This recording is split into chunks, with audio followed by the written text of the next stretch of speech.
Hello students, आज मैं आपको बताने वाला हूँ जर्नल एंट्री का तीसरा पॉइंट। इससे पिछले क्लास में मैंने आपको बैड डेट्स बतलाया था, उससे ठीक पहले की क्लासेस में मैंने आपको बतलाया था बेसिक जर्नल एंट्रीज के बारे में। और ये है जर्नल एंट्री का थर्ड पॉइंट, जिसे हम कंपाउंड एंट्री कहते हैं। तो सबसे पहले कंपाउंड एंट्री जानने से पहले हम ये जानेंगे कि जर्नल एंट्री कितने तरह का होता है। तो जर्नल एंट्री दो तरह का होता है, एक सिंपल एंट्री और दूसरा कंपाउंड एंट्री। तो सबसे पहले सिंपल एंट्री क्या होता है? सिंपल एंट्री में वे सारे जर्नल एंट्रीज आते हैं जिसमें कि सिंगल अकाउंट डेबिट होता है और सिंगल अकाउंट ही क्रेडिट होता है। देखिए, मैंने यहाँ सिंपल एंट्री का डिफिनेशन दिया है। इट मीन्स, इसका मतलब those all types of entry, वे सभी प्रकार की एंट्री से है दैट शो वन डेबिट, जिस जर्नल एंट्री में एक अकाउंट डेबिट होता हो, एंड वन क्रेडिट, और दूसरा अकाउंट क्रेडिट होता है, रिलेटिंग टू एच ट्रांजेक्शन। मतलब कि वैसे ट्रांजेक्शन जिसमें कि एक अकाउंट डेबिट और दूसरा अकाउंट क्रेडिट होता है, मतलब सिंगल अकाउंट डेबिट और सिंगल अकाउंट क्रेडिट होता है, वैसे एंट्री को हम सिंपल एंट्री कहते हैं। जैसे मैंने एक एग्जांपल दिया about A machine for cash, आप मशीन नगद खरीद रहे हैं। तो यहाँ कौन कौन सा अकाउंट है? एक आपका कैश अकाउंट हो गया और दूसरा आपका मशीन अकाउंट। तो दोनों आप देख रहे हैं कि बाय नेचर कौन सा अकाउंट है? रियल अकाउंट है। रियल अकाउंट क्या कहता है? Debit what's comes in. तो जो भी रियल अकाउंट आपके बिजनेस में आ रहा है उसे आप क्या करेंगे? डेबिट करेंगे। And credit what's goes out. तो यहाँ पे कैश, आप मशीन को खरीद रहे हैं, कैश आपके पास से क्या हो रहा है? जा रहा है। तो कैश को आप क्या करेंगे? क्रेडिट करेंगे। तो यहाँ पे जर्नल एंट्री आपने देखा, machine account debit to cash account. अब यहाँ जर्नल एंट्री का दूसरा पॉइंट आता है common entry. Common entry actually क्या होता है? कॉमन एंट्री सिंपल एंट्री से ठीक ऑपोजिट होता है।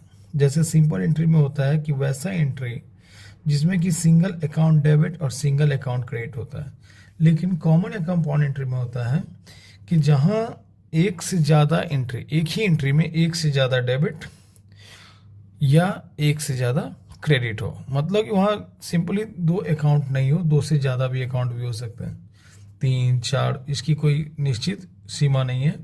तो वैसी एंट्री जिसमें कि दो से ज़्यादा अकाउंट इफेक्टेड हो, जिसमें कि दो अकाउंट्स डेबिट हो या दो अकाउंट क्रेडिट हो, मतलब जनरल सी बात है कि दो अकाउंट से ज़्यादा इफेक्टेड होते हैं, वैसी एंट्रीज को हम लोग कंपाउंड एंट्री कहते हैं। जैसे मैंने यहाँ डेफिनेशन दिया है, a compound journal entry is an entry which there is more than one debit, जिसमें कि एक अकाउंट से ज़्यादा डेबिट और मोर देन वन क्रेडिट, और एक अकाउंट से ज़्यादा क्रेडिट या दोनों हो। तो एक कंपाउंड एंट्री होने के लिए क्या होना जरूरी है? सबसे पहले एक कंपाउंड एंट्री होने के लिए आपको 3 चीज़ें होनी चाहिए। फर्स्ट, 2 और मोर ट्रांजेक्शन, मतलब वैसी एंट्री जो कम से कम 2 या 2 से अधिक एंट्रियों के बदले मारी गई हो। दूसरा, सेम नेचर, वे सारे एंट्री, जितने भी एंट्रीज आपके सामने दिए गए हों, सारे एंट्रीज की नेचर क्या होनी चाहिए? सेम होने चाहिए। और तीसरा है सेम डेट, मतलब कि वो सारी एंट्रीज सेम डेट को की गई हो। जैसे मैंने यहाँ एक सिंपल सा एग्जांपल रखा है, जनवरी 1 को स्टार्टेड बिजनेस विथ कैश ₹20,000, फिर जनवरी 1 को स्टार्टेड बिजनेस विथ स्टॉक 10,000, उसके बाद स्टार्टेड बिजनेस मशीन 5,000। तो यहाँ आप देख रहे हैं कि जर्नल एंट्रीज 3 हैं। दूसरी बात सेम डेट को है, और तीसरी बात सेम नेचर होगा। तीनों में आप बिजनेस स्टार्ट कर रहे हैं। तो इस एंट्री को हम एक एक करके सबसे पहले देखेंगे। यहाँ पे इस एंट्री में आप देख रहे हैं कि इसमें पहला एंट्री आपका आ रहा है स्टार्टेड बिजनेस विद कैश। आपने बिजनेस शुरू किया और बिजनेस क्या लगाया? कैश लगाया। तो बिजनेस में कैश आ रहा है, कैश अकाउंट डेबिट, और बिजनेस के मालिक के द्वारा ये लगाया गया। तो कैपिटल अकाउंट क्या है? Personal account, debit the receiver, credit the giver. तो बिजनेस में कैश आया, कैश अकाउंट डेबिट, और यहाँ पे रिप्रेजेंटेटिव पर्सनल अकाउंट ऑनर के लिए किया गया, जो कि ऑनर यहाँ गिवर है, और गिवर को पर्सनल अकाउंट हमेशा क्रेडिट करता है। तो इसमें आपने देखा कैश टू कैपिटल। उसका सेकंड एंट्री में आप देख रहे हैं कि सेम डेट जनवरी 1 को हमने क्या किया? Started business with stock. यहाँ पे स्टॉक आपका रियल अकाउंट है और ये आपके बिजनेस में आ रहा है, स्टॉक अकाउंट डेबिट हो जाएगा। और दूसरा बिजनेस के मालिक के द्वारा लगाया गया, तो ये है रिप्रेजेंटेटिव पर्सनल अकाउंट, और ये पर्सन अकाउंट का gold debit the receiver credit the giver. तो second entry stock to capital. फिर वैसे हमने आपके यहाँ थर्ड एंट्री में देखा सेम डेट है, स्टार्टेड बिजनेस विथ मशीन। तो मशीन आपके बिजनेस में आ रहा है, मशीन अकाउंट को हम डेबिट करेंगे टू कैपिटल। अब यहाँ पे आप देख रहे हैं कि 2 से ज़्यादा एंट्रीज हैं, सेम नेचर है और सेम डेट में मारा गया है।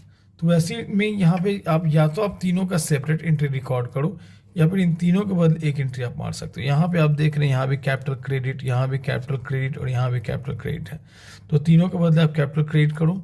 यहाँ पे क्रेडिट है 20,000, यहाँ 10,000, यहाँ 5,000। तो कैपिटल को हमने कितने से क्रेडिट किया? 35,000 रुपये से। उसके बाद इसमें कैश कितना डेबिट है? 20,000, 20,000 से डेबिट। फिर दूसरी तरफ आपने देखा स्टॉक 10,000 से डेबिट है, तो हमने यहाँ 10,000 से डेबिट किया। उसका तीसरे एंट्री में आप देख रहे हैं कि मशीन आपका 5,000 से डेबिट है, तो हमने मशीन को क्रेडिट किया। तो यहाँ पे आप देख रहे हैं कि एक से ज़्यादा अकाउंट डेबिट है। तो ये एंट्री जो है एक से ज़्यादा अकाउंट डेबिट है या 2 से ज़्यादा अकाउंट इस जर्नल एंट्रीज में अफेक्टेड है, तो ये एंट्री आपका कहलाएगा कंपाउंड एंट्री। और इसको मैंने कंपाउंड एंट्रीज का एक और एग्जांपल दिया मैंने, जैसे कि आप अप्रैल 1 को पेड सैलरी, तो आप जनरल एंट्रीज की क्या मारोगे? Salary to cash. उसके बाद अप्रैल 1 फिर पेड रेंट, तो आप इसका एंट्री क्या करोगे? Rent to cash. फिर अप्रैल 1 पेड कमीशन, तो आप इसकी एंट्री क्या मारोगे? Commission to cash. तो यहाँ पे आप देख रहे हैं कि 3 एंट्रीज हैं, सेम डेट और सेम नेचर है, तीनों में आप इनडायरेक्ट एक्सपेंसेस को पे कर रहे हैं। तो आप इन तीनों एंट्रीज के बदले एक एंट्री मार सकते हैं। सैलरी 5,000 से डेबिट हो जाएगा इसमें, रेंट 3,000 से डेबिट हो गया, फिर कमीशन 2,000 से डेबिट, और बिजनेस से ओवरऑल आपका कैश जा रहा है 10,000। तो यहाँ पे आप देख रहे हैं कि यहाँ पे कॉमन एंट्री आपका यहाँ कंप्लीट हुआ। अगर ये वीडियो आपको अच्छा लगा तो इस वीडियो को लाइक करें, सब्सक्राइब और मेरे चैनल को सब्सक्राइब करें, ताकि मैं आगे का वीडियो आपको दे सकूं और इसकी नोटिफिकेशन आपको प्राप्त हो सके। Thank you.